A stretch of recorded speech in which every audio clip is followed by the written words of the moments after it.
A partir de 1850 podemos evidenciar un cambio importante en el pensamiento de Marx que se da en tres sentidos. Primero, un cambio en terminología con relación al significado de la mercancía trabajo que vende el asalariado al propietario del capital. Marx, después de 1850, reconoce una especificidad de la mercancía trabajo que implica que el trabajo es la fuente generadora del valor y en el ciclo del capital, concretamente en el proceso de producción del capital, que es valor en circulación, el asalariado, el trabajador, el productor produce una mercancía cuyo valor excede el capital originalmente invertido por el propietario del capital, por el burgués, mediante la producción de un excedente que es fruto de lo que Marx denomina el plustrabajo, aquella porción de la jornada laboral trabajada y no remunerada, no pagada en el salario, que produce lo que se denomina plusvalía. A partir de una relectura de la teoría del excedente de David Ricardo,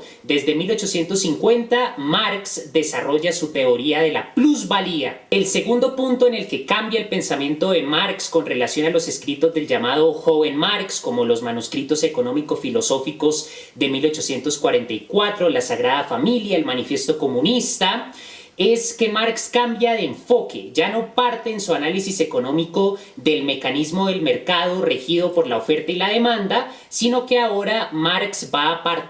le va a prestar atención al proceso de producción del capital. No es que el enfoque que explica el mecanismo del mercado, la oferta y la demanda sea equívoco, sino que ahora Marx parte de la esencia misma del proceso de producción del capital como valor en circulación. Desarrolla, por lo tanto, el ciclo del capital, cuyo primer momento consiste en la transformación de capital en dinero para comprar los medios de producción y la fuerza de trabajo. El capitalista, mediante el capital convertido en dinero, compra los medios de producción, la fuerza de trabajo de los obreros, de los asalariados. En la segunda etapa del ciclo del capital, el asalariado, mediante la mercancía trabajo, produce una mercancía, un valor de uso, un satisfactor de necesidades,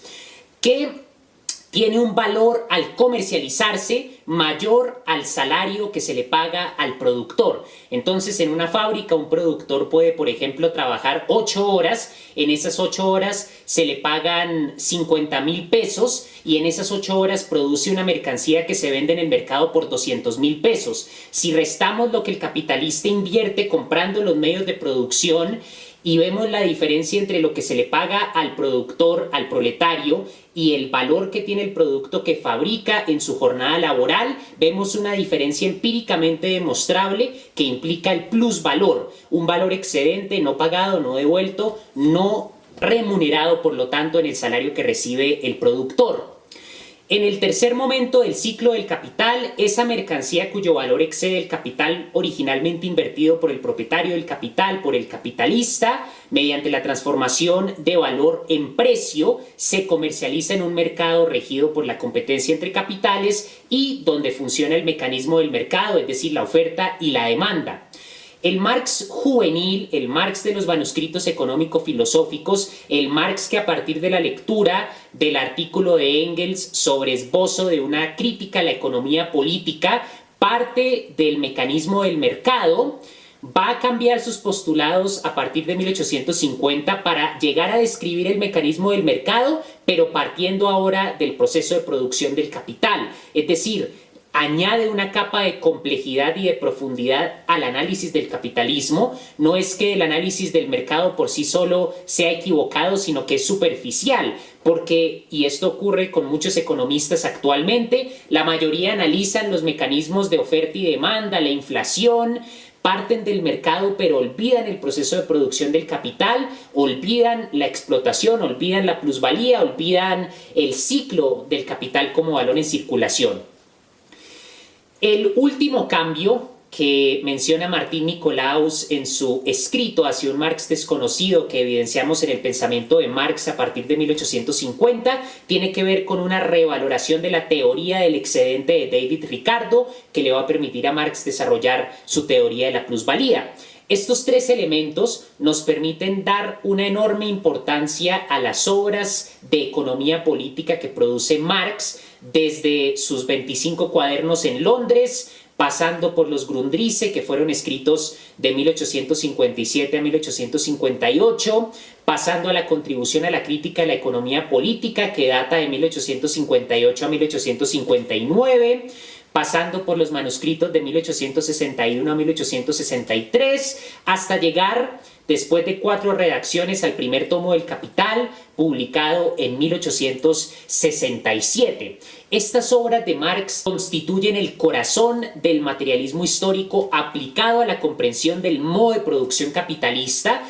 Vemos, por ejemplo, en los Grundrisse un Marx que es al mismo tiempo un sociólogo, un estudioso de la política y parte de una base económica. Su análisis del modo de producción capitalista le permite hacer un diagnóstico sociológico y político en función de las relaciones sociales de producción, en función de las dinámicas del capital, en función del análisis de las mercancías, del valor de uso, del valor de cambio, de los tipos de trabajo, de los tipos de propiedad privada, del dinero. Hace un análisis sociológico de una sociedad donde el dinero representa una relación social históricamente fundamentada, porque el dinero es el equivalente general en el modo de producción capitalista. El valor de cambio, que es el modo de expresión del valor, se expresa en el dinero, y el dinero es el que permite el intercambio de las mercancías. Las mercancías se venden, se compran por dinero, a cambio de dinero. En el Capital es donde explica, mediante los 4 momentos de la forma relativa desplegada del valor,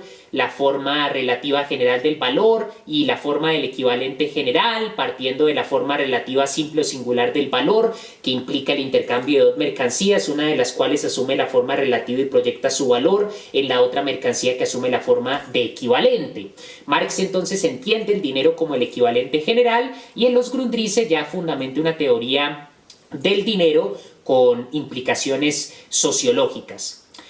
En la crítica a la economía política, Marx tenía pensado escribir una obra que abarcara 6 puntos: el capital, la propiedad agraria, el trabajo asalariado, el comercio exterior y el mercado mundial, para finalizar con el Estado.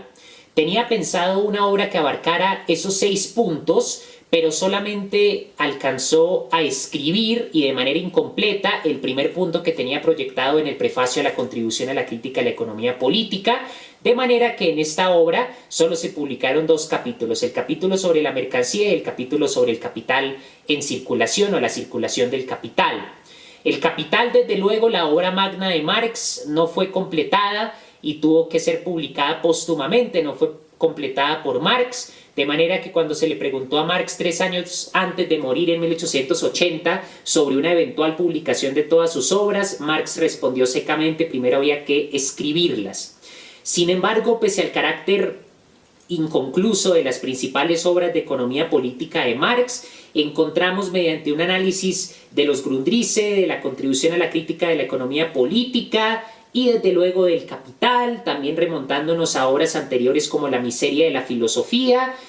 publicada en 1847, fruto de la polémica de Marx contra Proudhon, donde Marx, según él mismo dice en el prefacio de la contribución a la crítica de la economía política, presenta por primera vez en formato científico sus opiniones y sus ideas del materialismo histórico. También podemos ver las tesis del materialismo histórico en el Manifiesto Comunista, pero es a partir de 1850 cuando Marx comienza, estando en Londres, consumiendo la cantidad enorme de obras de economía política que encontraba en el Museo de Historia Británico, reevaluando a David Ricardo, criticando a Adam Smith,